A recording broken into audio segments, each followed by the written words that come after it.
News में आपका स्वागत है। आज है 1 मार्च दिन बुधवार। खबरों की ओर बढ़ने से पहले एक नजर सुर्खियों पर। बिहार बजट में बेरोजगारों के लिए वित्त मंत्री ने खोला नौकरियों का पिटारा। राज्य के विश्वविद्यालयों की 57 योजनाओं को मिली हरी झंडी। बिहार के अमरजीत जयकर से मुंबई में मिले सोनू सूद। आज से बदल सकते हैं आपके जीवन से जुड़े ये नियम। भारत बनाम ऑस्ट्रेलिया तीसरा टेस्ट मैच आज। अब चलिए बढ़ते हैं बिहार के अब तक की 25 बड़ी खबरों की ओर विस्तार से। बिहार बजट में बेरोजगारों के लिए वित्त मंत्री ने खोला नौकरियों का पिटारा। बीते दिन बिहार विधानसभा में वित्त मंत्री विजय कुमार चौधरी के द्वारा वित्तीय वर्ष 2023-24 का बजट पेश किया गया, जिसमें वित्त मंत्री के द्वारा रोजगार की महत्व के बारे में बात करते हुए कहा कि हमारे द्वारा राज्य में 10 लाख युवाओं को रोजगार देने की योजना बनाई गई है। उन्होंने बम्पर बहाली का ऐलान करते हुए कहा कि बीपीएससी में 49,000 पद और एसएससी में 2900 पदों का सृजन किया गया है। इसके अलावा इस बार बजट में 63,900 पदों पर बहाली का प्रावधान है। वहीं पुलिस विभाग में 75,543 पद की स्वीकृति दी गई है। इसके साथ ही प्रधान शिक्षक की बहाली 40,506 पद पर की जाएगी। 7वें चरण के लिए 44,193 माध्यमिक और 89,724 उच्च माध्यमिक शिक्षकों की बहाली की जाएगी। वित्त मंत्री ने कहा कि इसके लिए प्रक्रिया शुरू कर दी गई है। बिहार बजट ने बनाया रिकॉर्ड। वित्त मंत्री ने की ये बड़ी घोषणाएं। बीते दिन महागठबंधन सरकार का पहला बजट पेश किया गया, जिसमें वित्त मंत्री विजय कुमार चौधरी ने 2023-24 के लिए 2,61,885.04 करोड़ रुपए का बजट पेश किया, जो कि खुद में एक रिकॉर्ड है। जानकारी के लिए बता दें कि बीते दिन के बजट में वित्त मंत्री ने घोषणा की कि राज्य सरकार तलाकशुदा अल्पसंख्यक महिलाओं को सहायता राशि के रूप में अल्पसंख्यक कल्याण योजना के तहत 10,000 रुपए की राशि के बदले 25,000 रुपए देगी। इसके अलावा वैसी महिलाएं जो यूपीएससी और बीपीएससी की तैयारी करती हैं और इसके प्रारंभिक परीक्षा को पास कर जाती हैं, तो उन्हें मुख्य परीक्षा एवं साक्षात्कार की तैयारी के लिए सरकार की ओर से क्रमशः 1 लाख और 50,000 रुपए की राशि दी जाएगी। सरकार की ओर से राज्य में जैविक खेती को भी बढ़ावा दिया जाएगा और साथ ही सिंचाई व्यवस्था का भी विस्तार किया जाएगा। वित्त मंत्री ने कहा कि इस बार बजट में नारी शक्ति के लिए 60 करोड़ रुपए, साइकिल योजना के लिए 50 करोड़, 10वीं पास छात्राओं की छात्रवृत्ति के लिए 94 करोड़, बालिका पोशाक योजना के लिए 100 करोड़ और मदरसे के लिए 40 करोड़ रुपए की व्यवस्था की गई है। बिहारी बर्थडे स्पेशल में आज हम बात करेंगे नीतीश कुमार के बारे में। नीतीश कुमार का जन्म आज ही के दिन 1951 में हुआ था। यह एक भारतीय राजनीतिज्ञ हैं। नीतीश कुमार बिहार के वर्तमान मुख्यमंत्री हैं। बिहार में मुख्यमंत्री रहने के अलावा केंद्र सरकार में मंत्री के रूप में भी अपनी सेवा दे चुके हैं। नीतीश कुमार जनता दल यूनाइटेड के संस्थापक सदस्य हैं। नीतीश कुमार के मुख्यमंत्री बनने के बाद प्रदेश के लिए कई योजनाएं बनाई, जो कि आम जनता के लिए लाभकारी रही है, जिसमें गाँवों तक बिजली पहुंचाना, हर घर तक नल जल पहुंचाना, सड़कों को पक्का करना, छात्राओं को साइकिल देकर उन्हें स्कूल तक पहुंचाना। इतना ही नहीं, अपराधियों पर इन्होंने नकेल कसा। साल 2014 के आम चुनाव में पार्टी के खराब प्रदर्शन के कारण इन्होंने 17 मई 2014 को मुख्यमंत्री के पद से इस्तीफा दे दिया और जीतन राम मांझी को अपना उत्तराधिकारी बनाया। हालांकि राजनीतिक संकट जैसे हालात होने के बाद 2015 में वे एक बार फिर से बिहार के मुख्यमंत्री बन गए। हालांकि नवंबर 2015 में हुए विधानसभा चुनाव में जीत मिलने के बाद सीएम की कुर्सी पर काबिज है। बिहार के मुख्यमंत्री के स्वास्थ्य और लंबी उम्र की हम कामना करते हैं। आज से बदल सकते हैं आपके जीवन से जुड़े ये नियम। आज से आपके जीवन से जुड़े कुछ नियम बदल सकते हैं। बता दें कि आज से इस फाइनेंशियल मंथ में एलपीजी सिलेंडर के दाम में गिरावट, कई बैंकों द्वारा अपने ब्याज के दरों में इजाफा करने की संभावना, सोशल मीडिया के नियमों में कुछ बदलाव और कई ट्रेनों के टाइम टेबल में बदलाव की संभावना जताई गई है। आपकी जानकारी के लिए बता दें कि आज से बैंक लोन महंगा हो सकता है और साथ ही एलपीजी और सीएनजी की कीमतों में भी त्योहार को देखते हुए बढ़ोतरी हो सकती है। इसके अलावा अगर मीडिया रिपोर्ट्स की माने तो आज से हजारों पैसेंजर ट्रेनों और 5,000 मालगाड़ियों के टाइम टेबल में बदलाव हो सकते हैं। वह इस महीने 12 दिन होली और नवरात्रि समेत बैंक बंद रहेंगे। इसके अलावा आज से सोशल मीडिया से जुड़े नियमों में जो बदलाव किया गया है, उसमें ट्विटर, फेसबुक, यूट्यूब और इंस्टाग्राम जैसे सोशल मीडिया प्लेटफॉर्म को भारत के नए नियमों का पालन करना होगा। बता दें कि नया नियम धार्मिक भावनाओं को भड़काने वाले पोस्ट पर लागू होगा। राज्य के विश्वविद्यालयों की 57 योजनाओं को मिली हरी झंडी। बिहार सरकार के द्वारा राज्य के कॉलेजों और विश्वविद्यालयों को अत्याधुनिक सुविधाओं से लैस कराने के लिए और इंफ्रास्ट्रक्चर को बेहतर बनाने के लिए 150 करोड़ रुपए की योजना पर काम शुरू की जा रही है। बता दें कि इसके तहत राज्य के 38 कॉलेजों और विश्वविद्यालयों की 57 योजनाओं को राज्य सरकार की ओर से हरी झंडी दिखा दी गई है और साथ ही तत्काल अनुदान के रूप में 25 करोड़ रुपए की राशि जारी भी कर दी गई है, जिससे फिलहाल राज्य के 14 विश्वविद्यालयों और कॉलेजों में निर्माण कार्य शुरू किया जाएगा। मालूम हो कि इस योजना के तहत कॉलेज और विश्वविद्यालय में बहुउद्देशीय हॉल, सेमिनार हॉल, परीक्षा भवन हॉल, विज्ञान ब्लॉक समेत कई चीजों का निर्माण किया जाएगा। आपकी जानकारी के लिए बता दें कि इस कॉलेजों की लिस्ट में IIM बोधगया भी शामिल है। बिहार के अमरजीत जैकर से मुंबई में मिले सोनू सूद। कुछ दिनों पहले सोशल मीडिया पर बिहार के एक लड़के अमरजीत जैकर का वीडियो सोशल मीडिया पर खूब वायरल हो रहा था, जिसमें वे गाना गाते नजर आ रहे थे। वहीं उनके इस वीडियो पर कई हस्तियों के द्वारा कमेंट किया गया था, जिसमें एक बॉलीवुड स्टार सोनू सूद भी शामिल थे। उन्होंने कमेंट करते हुए अमरजीत जैकर को अपनी फिल्म में गाना गाने का ऑफर दिया था। वहीं अब अमरजीत जैकर और सोनू सूद की मुलाकात हो गई है। दरअसल इस बात की जानकारी अमरजीत जैकर के द्वारा ट्विटर पर एक तस्वीर ट्वीट कर दी गई है और साथ ही एक कैप्शन भी लिखा गया है, जिसे सोनू सूद ने रीट्वीट भी किया है। अमरजीत जैकर ने लिखा है, पूरे भारत में जिनकी वजह से मेरी थोड़ी सी पहचान बनी है, वो वजह आप ही तो है सोनू सर। वहीं इसके जवाब में सोनू सूद ने लिखा है कि बिहार का नाम ऊंचा करेगा भाई। बिहार के शुगर और बीपी के मरीजों को मिलेगी बड़ी राहत। बहुत जल्दी बिहार के शुगर और बीपी के मरीजों को दवाओं की महंगी कीमतों से राहत मिलने वाली है। मिली जानकारी के अनुसार नियामक NPPA के द्वारा 21 फरवरी को हुई प्राधिकरण की 109वीं बैठक में लिए गए फैसले के आधार पर औषधि आदेश 2013 के तहत मधुमेह, उच्च रक्तचाप के इलाज की दवाओं समेत कुल 74 दवाओं का खुदरा मूल्य तय किया गया है, जिससे दुकानदार अब ये सभी दवाइयां अपनी मनमाने दामों में नहीं बेच पाएंगे। मालूम हो कि अधिसूचना के अनुसार डेपागिलफ्लोजिन, सिटागिलपिटिन और मेटाफॉर्मिन हाइड्रोक्लोराइड की एक टैबलेट की बिहारी पर्यटन में आज हम बात करेंगे सुंदरनाथ सुंदरी मठ के बारे में।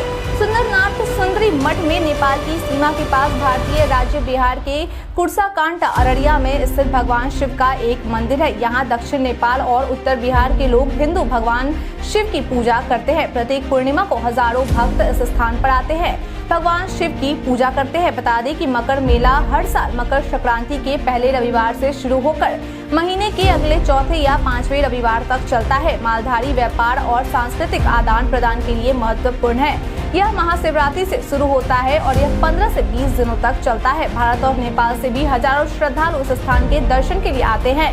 मंदिर को भव्यता व आकर्षक बनाने के लिए विकास कार्य प्रगति पर है।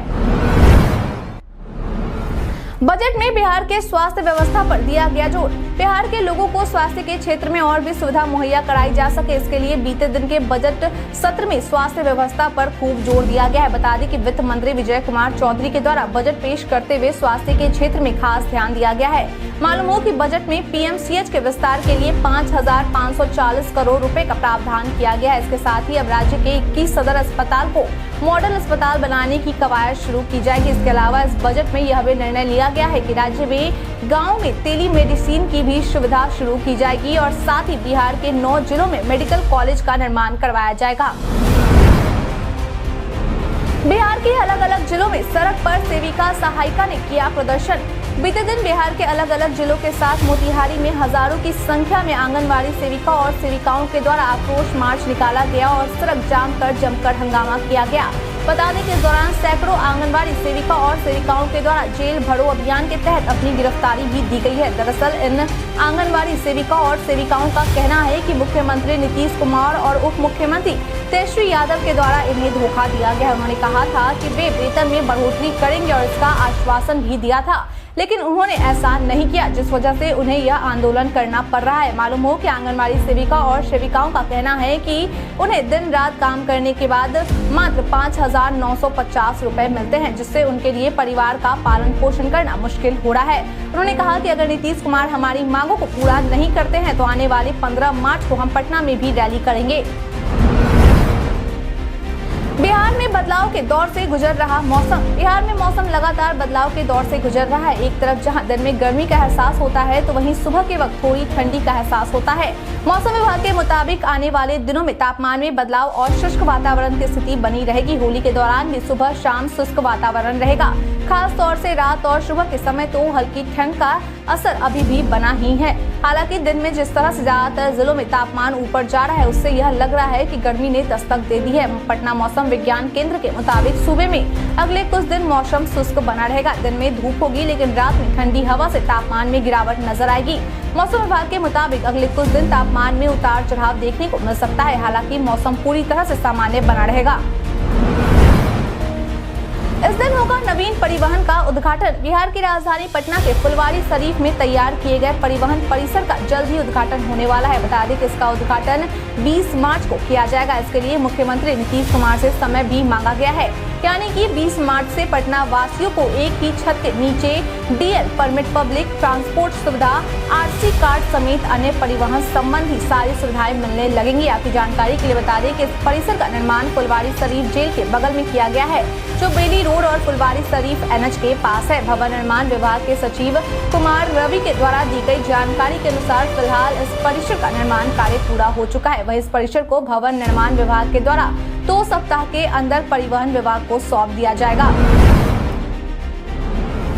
जमीन के बदले नौकरी घोटाले मामले में राबड़ी देवी का बयान। बीते सोमवार को दिल्ली के एक अदालत के विशेष न्यायाधीश गीतांजलि गोयल के द्वारा जमीन के बदले नौकरी घोटाले मामले को लेकर लालू राबड़ी समेत अन्य 14 लोगों के खिलाफ समन तलब कर इन सभी आरोपितों को 15 मार्च को कोर्ट में पेश होने का निर्देश दिया है। जिसके बाद बीते दिन बिहार की पूर्व मुख्यमंत्री राबड़ी देवी ने मोदी सरकार पर हमला बोलते हुए कहा कि हमारे परिवार के खिलाफ मोदी सरकार के बोलने पर इसलिए समन जारी किया गया है क्योंकि वो लोग बिहार में लालू से डर रहे हैं। उन्होंने कहा कि हमारे परिवार को बस फंसाने की कोशिश की जा रही है।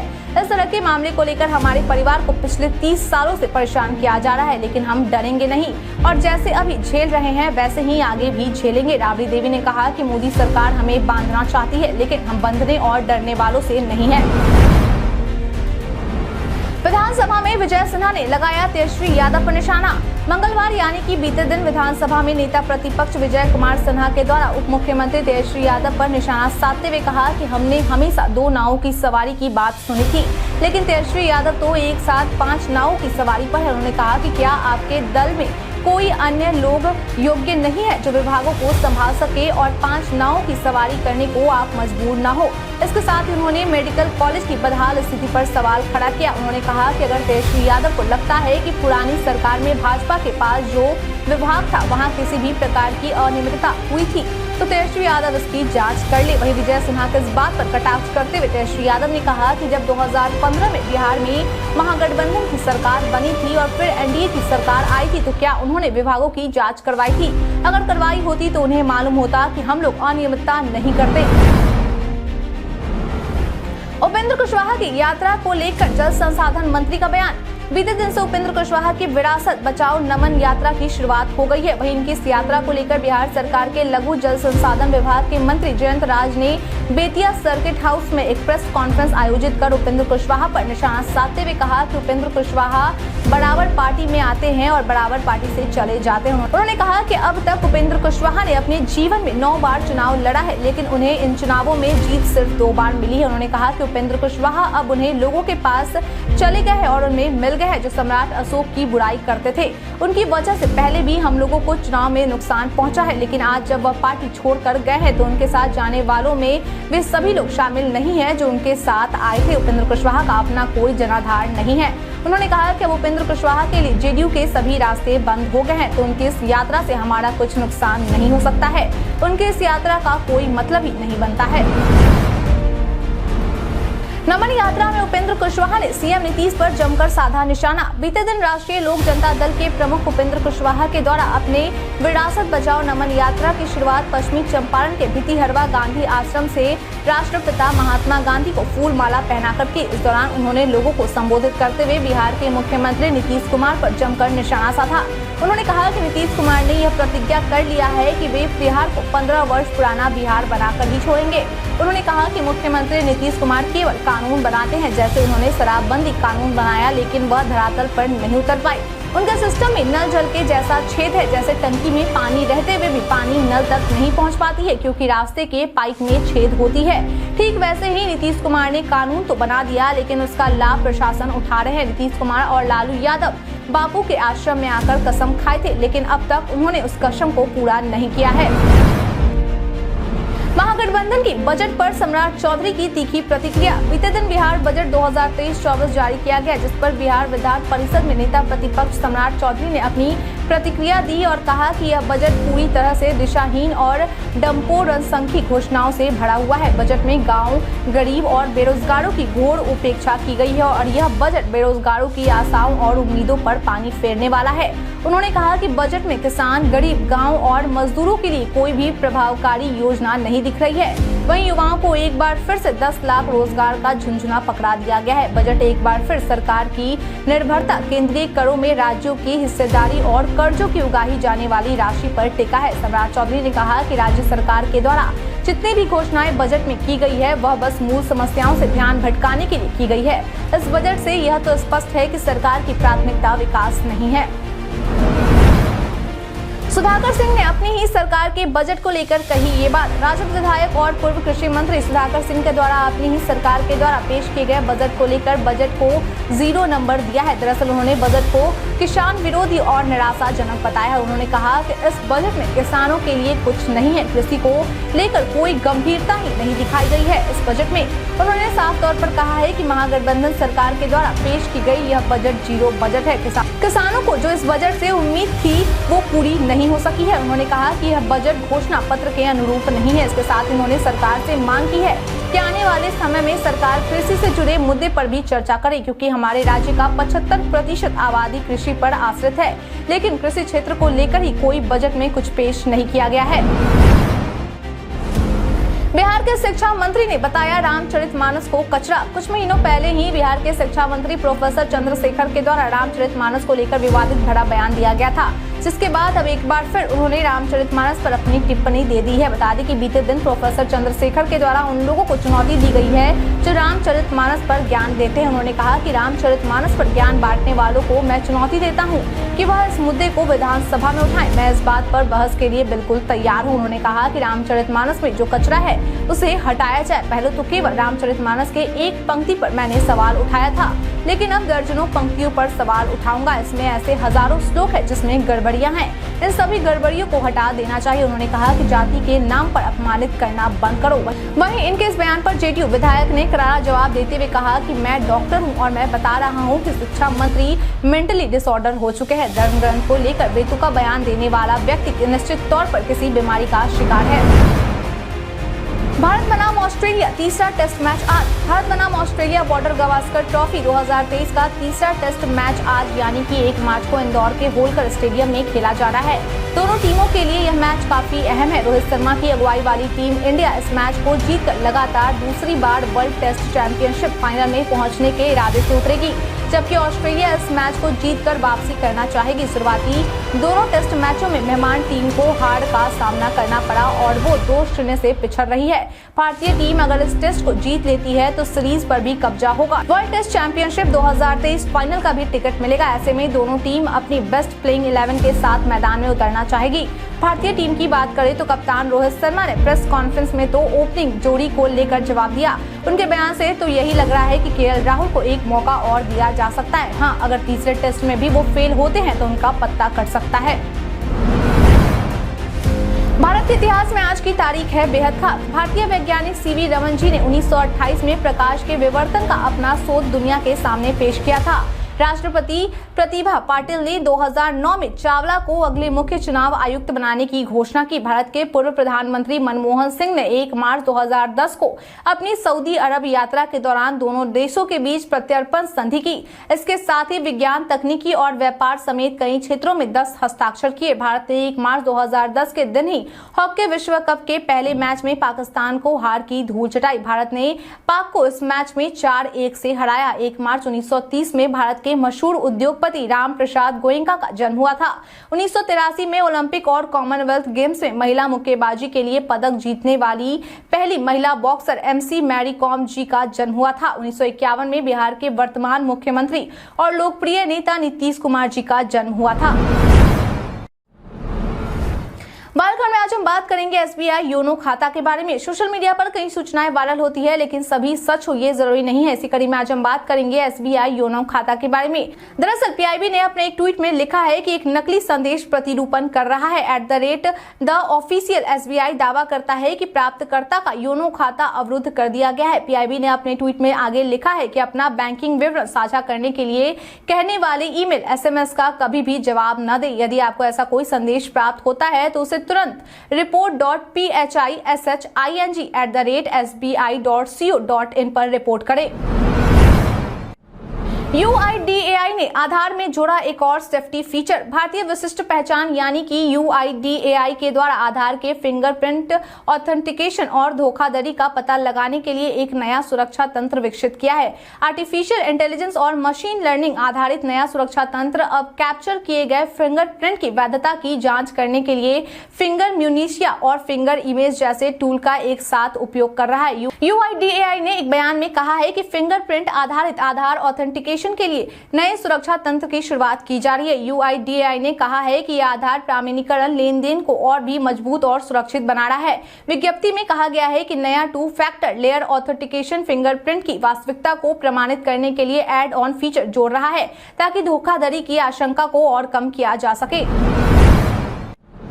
लगातार 8वें दिन गिरकर बंद हुआ भारतीय शेयर बाजार। बीते दिन भी भारतीय शेयर बाजार गिरावट के साथ बंद हुआ। बता दें कि बीते दिन का कारोबार खत्म होने पर BSE सेंसेक्स 326 अंकों की गिरावट के साथ 59,000 के नीचे 58,962 अंकों पर बंद हुआ, जबकि नेशनल स्टॉक एक्सचेंज का निफ्टी 89 अंकों की गिरावट के साथ 17,303 अंकों पर बंद हुआ। बीते दिन जो शेयर गिरावट के साथ बंद हुए उसमें IT, pharma, FMCG, metals, energy, banking, health care और ऑयल एंड गैस सेक्टर रहे। वहीं जिन शेयरों में तेजी देखी गई और तेजी के साथ ही बंद हुए उनमें ऑटो, कंज्यूमर ड्यूरेबल्स, मीडिया जैसे सेक्टर शामिल रहे। इसके अलावा मिड कैप और स्मॉल कैप शेयर भी तेजी के साथ बंद हुए।